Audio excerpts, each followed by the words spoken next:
بسم اللہ الرحمن الرحیم۔ السلام علیکم میرے بھائیو اور دوستو، آج کی ویڈیو میں جو وظیفہ آپ لوگوں کو بتا رہا ہوں یہ سورہ کوثر کا ایک خاص وظیفہ ہے۔ اس وظیفے کے بہت سارے فوائد ہیں۔ کوئی بھی پریشانی ہو، بیماری ہو، گھر کے مشکلات ہو، یہ وظیفہ بہت زیادہ خاص ہے۔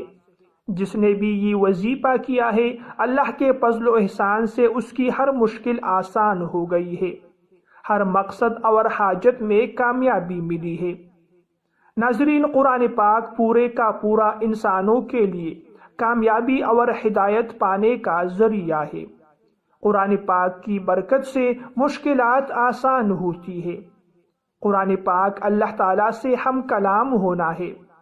حضرت علی رضی اللہ تعالیٰ عنہ کا ایک قول ہے کہ جب میں چاہتا ہوں کہ اللہ تعالیٰ سے باتیں کروں تو میں نماز پڑھنے لگتا ہوں، اور جب چاہوں کہ اللہ تعالیٰ مجھ سے باتیں کرے تو میں قرآن پاک کو لیتا ہوں۔ اللہ تعالیٰ کے نیک بندے قرآن پاک سے تعلق بناتے ہیں، اور یہی قرآن لوگوں کے لیے روز قیامت شفاعت کرے گی۔ محترم دوستو، سورہ کوثر قرآن کی ایک چھوٹی سورت ہے۔ یہ سورت قرآن پاک کے آخری پارے کے آخری 10 سورتوں میں ہے۔ اس سورت کے متعلق عاملین بہت زیادہ وظائف بتاتے ہیں۔ بعض لوگ ایسے ہوتے ہیں جو ناسمجھی کی وجہ سے اعتراض کرتے رہتے ہیں کہ ان لوگوں کا کوئی کام نہیں ہے، بس وظائف دینے کے لیے بیٹھے ہوئے ہیں۔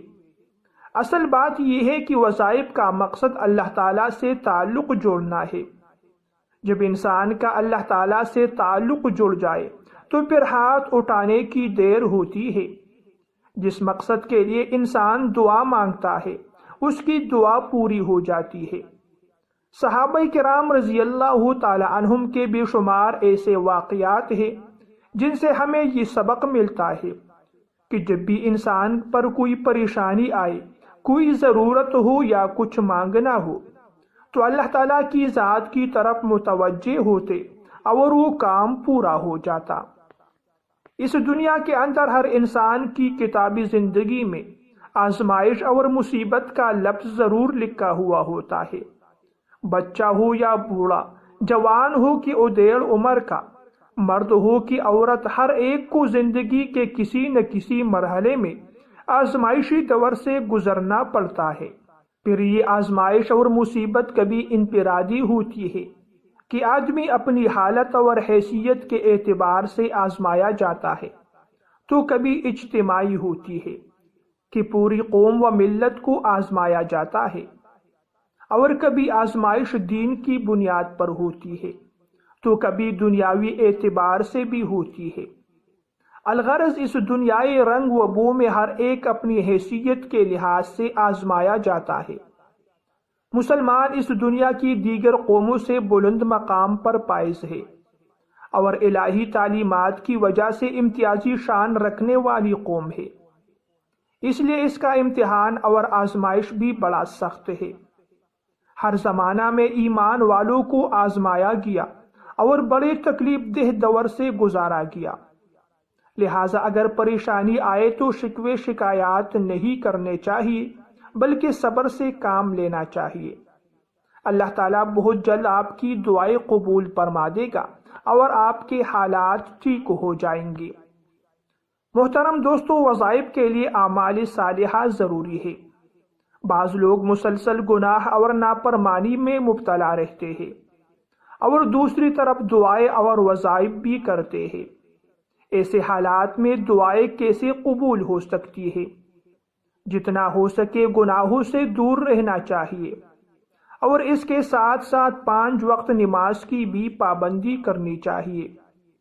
آج کل نوجوان طبقہ اس مسئلے میں بہت غفلت سے کام لے رہا ہے، حالانکہ دین اسلام کا پہلا حکم نماز کا ہے، اور حدیث پاک میں آتا ہے کہ قیامت کے دن پہلا سوال نماز کے متعلق ہوگا۔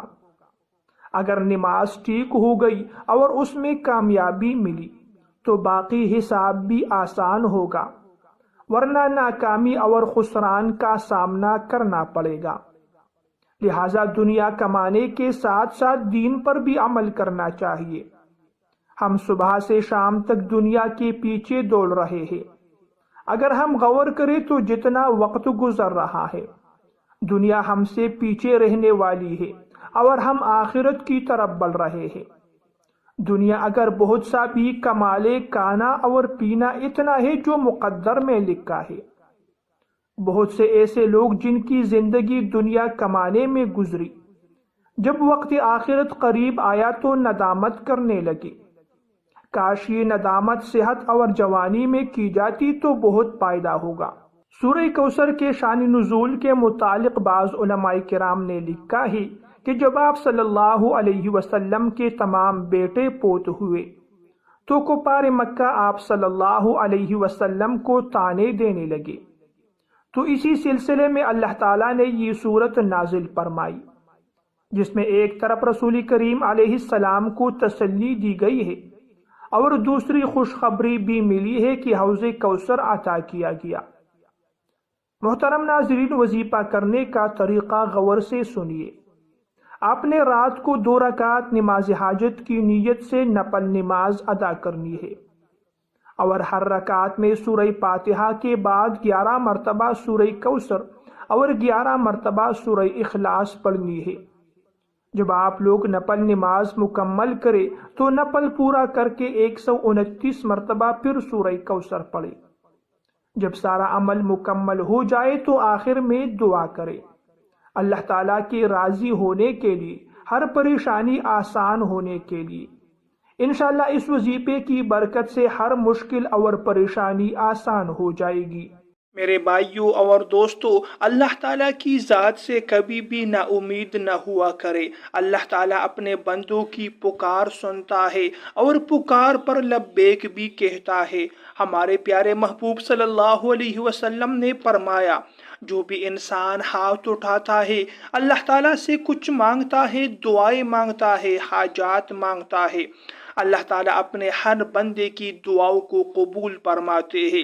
بعض لوگوں کی دعائیں فوراً قبول ہو جاتی ہے، بعض لوگوں کی دعائیں کچھ وقت کے بعد قبول ہو جاتی ہے، اور بعض خوش نصیب ایسے بھی ہوتے ہیں کہ ان کی دعائیں آخرت کے لیے ذخیرہ کی جاتی ہے۔